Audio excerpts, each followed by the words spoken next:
Se Ruotsin apteekkariperheeseen, kun me nyt sitten vietiin, niin sitten minä ikävöin, koska meitä oli linja-autollinen suomea puhuvia, mitä niitä on. Minä etin lähinnä veljeäni, löytyisikö se jostakin, mistä se on. Kiersin teitä, kiersin kauppoja, koitin kuutella suomea puhuvia, seurasi ihmisiä, jos oli sen tyylisiä, mutta eihän minä uskaltanut kysyä mitään, että puhuuko ne suomea.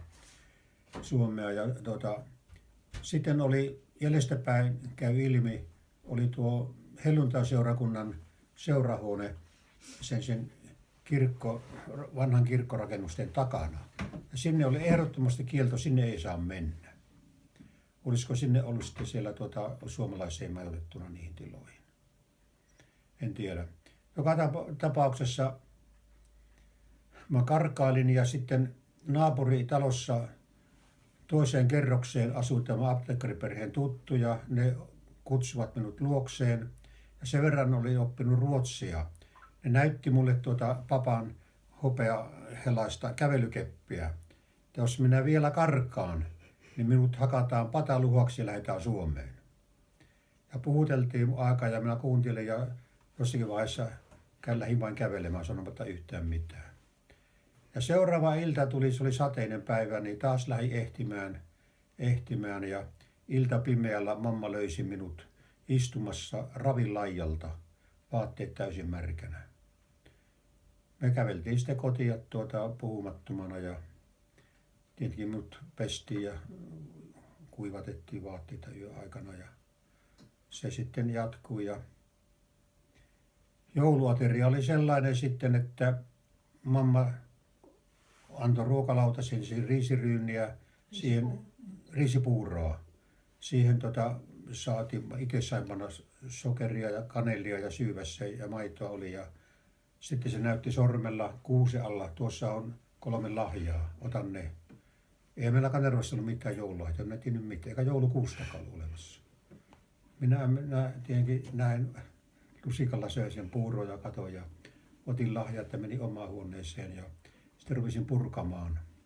Siellä oli joukossa semmoinen metallinen esine, 5-6 senttiä pitkä, pyöreä, missä oli reikä päällä ja päässä. Ja kahtelin mikä se on, jostakin syystä panin sen suuhun, niin se vihelti. Pääsi ääni, se oli erotuomaripilli. Minä puhaltelin sitä ja ilossani ja menin ruokasalliin, perhe oli jouluaterialla. Multa otettiin se pilli pois ja käskettiin mennä omaan huoneeseen. Joulun jälkeisenä arkipäivänä mamma sitten otti mua kädestä piti nyt lähdet matkaan. Sillä oli vaatekassi toisessa kassissa, toisessa kädessä. Pani sen potkurin sarveen sen ja lähti työntämään ja käski seurata. Ja tultiin semmoisen 3-kerroksinen kivitalo ja minä tiedän, siihen mentiin. Ja siinä tuli väkeä ympärillä ja mamma hävisi ja minä tiedän mitään. Se oli kunnalliskoti, mutta ettiin se kunnalliskotiin. Ja mulle sitten osoitti oma huone. Siinä huoneessa oli pöytä, sänky oli ja pöydällä oli enkelin kuva, pahvinen enkelikuva, missä oli puujalkata siinä seisossa ja pelarkooni ja kukka. No siinä mä sitten lähdin ja ne hoitajathan tykkäs, papat varsinkin ja mammat, ne kuulti aina luokseen ja halusi silittää päätä ja eihän semmoista ollut kokenut missään. Ei sitä pääsilitystä Kanervassakaan eikä vähemmän siellä rikkaassa apteekkariperheessä. Ja minä olin heille niin kuin lemmikkinä, että siinä on erittäin hyvä olla. Minä niin kuin itse kirjassa kerron, että minä saan siellä kokea ihmisarvoista kohtelua. Täysin erilaista, mitä oli siinä vauraassa rikkaassa apteekkariperheessä. Ja ne asukkaat oli kaikki kunnalliskotiin sijoittuneet. Ne oli sen pitäjän köyhiä ihmisiä, joilla ei ollut kotia, huoltajaa ynnä muuta. Mä olin niiden parissa. Vanha kunnalliskodin johtaja siinä oli, en minä sen kanssa ollut missään. 2 kunnalliskodin hoitajaa otti minut niin vaatetuksen suhteen hoitajaksi. Ja sitten kesällä tuli uusi kunnalliskodin johtaja Irene Eriksson. Ensimmäiseksi se antoi polkupyörän ruveta ajamaan pyörällä. Eihän se osatellut mitään, niin Se nyt antoi, minun piti montako päivää pelkästään työntää pyörää. Ja eihän se kauan työnnöllä sen pyörää sen kummin koskenut ollenkaan, enkä minä oppinut sen takia polkupyörällä ajamaan. No siellä mä olin ja syksyllä alkoi koulu sitten. Niin papparaset sitten opetti lukemaan. Takassa oli koivuhalkoja takareunalla, ja puukolavu oli puutikun ja sanomalehdestä kirjaimia kirjaimet. Ne opetti mut lukemaan. Siis kunnalliskodin papparaiset. Ja sitten meillä oli ihan silloin muut ekaluokalla tulleet osannut suoraan lukea. Ne oppi sitten kuka ennen joulua, kuka myöhemmin. Mutta jossakin vaiheessa minä huomasin, että minä osaan, kun opettaja käski lukea, niin yhtä hyvin lukea kuin ne paikallisetkin oppilaat. Tämä oli se koulun käynti. Ja kesällä sitten ennen Suomeen lähtöä oli auringon pimennys ja talonmies Eeri, joka oli niin kuin miehen mallina mulla, niin se nokesi kaikille kunnalliskodin mummurolle, papparalle, mullekin lasipalanen, josta voi katsoa sitä auringon pimennystä. Ja sitten jossakin vaiheessa ne sanoi, että nyt lähdet Suomeen. Kunnalliskodin talonmies lähti kesälomalle. Se korjasi moottoripyörää ja siinä vanhassa kunnalliskodin puurakennuksessa, joka oli jäänyt palaamatta. Ja sai sen kuntoon, lähti kesälomamatkalle, sanoi, käestä pitää tervehtiä ja sanoi, että me ei enää nähdä, että sinä lähdet Suomeen. Ja minä en tiedä, mikä on Suomi. Enempää kuin täällä puhut, lähdet Ruotsiin, en minä tiedä, mikä on Ruotsi. Mä kuvittelin vaan, että se on joku outo paikka, että käydään kyläilemässä. Ei mulla ole mitään tietoa, että lähdetään jonnekin ulkomaille. Ja sitten sanotaan, että Suomeen lähdetään, en mä tiedä mitään, mikä se on. Siellä lahjoja oli ollut, ne annettiin mulle pikkuinen kapsakki, johon pantiin minun vaatteita. Kaikki ne joululahjat minä sain valtavasti silloin 45 jouluna lahjoja papparaisilta. Ne kaikki jäi sinne ja vaatteita oli. Ja sitten minä yksin kävelin linja-autoasemalle, kukaan ei saattanutkaan mitään. Minä lähdin niin kuin Suomeen tietämättä. Sitten linja-autoasemalla oli tullut paljon muitakin sotalapsia ja tämä Herbert Mollin toimi myös tämä veljeni Kallen. Tämä kun 2 vuotta oli siellä, niin kokonaisen vuoden olin ennen kuin ensimmäisen kerran minut vietiin Kallen luo. Sitten sen jälkeen tämä Herbert Mollin monta kertaa kuhtui. Se talonmies, joka moottoripyörällä vei, tai sitten linja-autokyydillä mentiin. Ja että hän oli tiedossa, että Suomeen tulee lähtö, että minä nyt en vieraannu. Nimittäin hän oli hirveästi säikähtynyt, kun oli kysynyt, että tunnetko sinä tuon, kuka tämä on, kun ensimmäisen kerran on tullut. Minä olin kuulemma niin kuin ruotsalaisittain vastannut, että olen minä sen joskus nähnyt. Tietämättä se on se, jota minä olin etsinyt. Ja sitten se tuli muistipalautu, kun useamman kerran kävi. Kalle oli pikkupoika ja niin tultiin sitten junamatkalla, kuinka oli viittynä.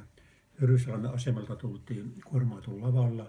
Oli lämmin aurinkopaiste siinä, ettei ollut mitään kylmää. Ja kirkolla oli yöt, aamulla pantiin postiautoa ja postiauto jätti meidät sitten tuon Osulaan, nimilaput siellä oli. Ja sitten Jumalislähden perästä lähti kauppaan yksi vanha mummo ja se oli soutanut tuohon Lampuniemen nokkaan ja kävellyt kauppaan, niin se annettiin mummon mukaan meidät tuoda tänne Kanervaan. No Kallehän ei jaksanut kävellä, niin se joutui enemmän kuin puolet matkat kantamaan selässään omat tavaransa plus pikkukalle. Ja sitten tultiin tuohon niin Lampuniemen nokkaan, lähdettiin soutamaan, niin mä näen nämä Kanervan jonkinlaisen talot. Minä muistan vielä, kun päässä miten kutina kävi, että mikä tuo on, tuo kävi mikä on. Sitten hahmotti, että tämä on koti. Eli siinä haavoitti, että nyt on tulossa kotiin.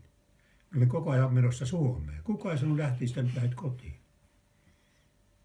No kotiin tultiin, niin tämä mummo sitten meidät pirttiin. Äiti oli heinäpellolla, isä oli yksin pirtissä. Minä tunnistin isän sitä suorasvuoteelta, muistin sen ja meni sitten Ruotsissa opetulla tavalla hokattiin ja käistä pitää pikkukallakin oli. Ja Kalle kysyi, että mitä on. Tämä on meidän koti, tämä on meidän isä. Kalle kielti, ei ole. Lähetään, minä haluan kotiin, tämä ei ole meidän koti. Tuo ei ole minun isä, tuo ei ole meidän isä. No siinä sitten oltiin ja äitille oli viety sana heinäpellolla ja äiti tuli, Aholla oli silloin heinäpelto, niin sinne Ahopellolla oli pieni pelto, niin siellä heinässä. Niin tuli juoksujalka kotiin ja otti meidät kaikki syleisy ja itki katkerasti. Ja kiitti taivaan isää, että pojat on päässeet kotiin.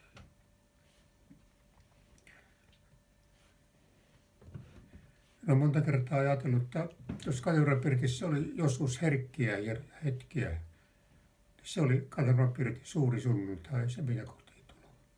Se oli äidille. No tämä sitten, se oli elokuussa alkua, kun tänne tultiin, niin se Rimpilään sitten konsakouluun piti lähteä.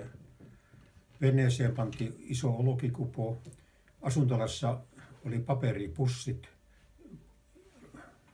johon tehtiin tämä patja itse kullekin, ja se olkikupo täytettiin minua varten siinä. Äiti täytti sen ja ompeli yhteen, ja se oli pyörää kuin jausäkki, ja siinä pysynyt alussa millään pyöllä.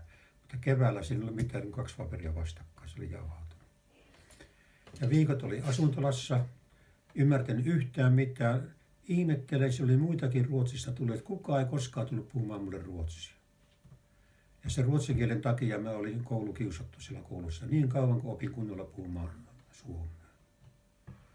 Pikkukalle oli vielä pahempaa, kun se jäi kotiin yksin. Odotti aina lauantai-iltaan, että mä tuun kotiin. Kukaan ei ymmärtänyt Kallen puheesta yhtään mitään.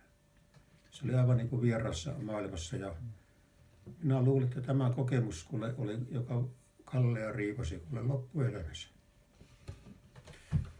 Siis tilanne on, että kun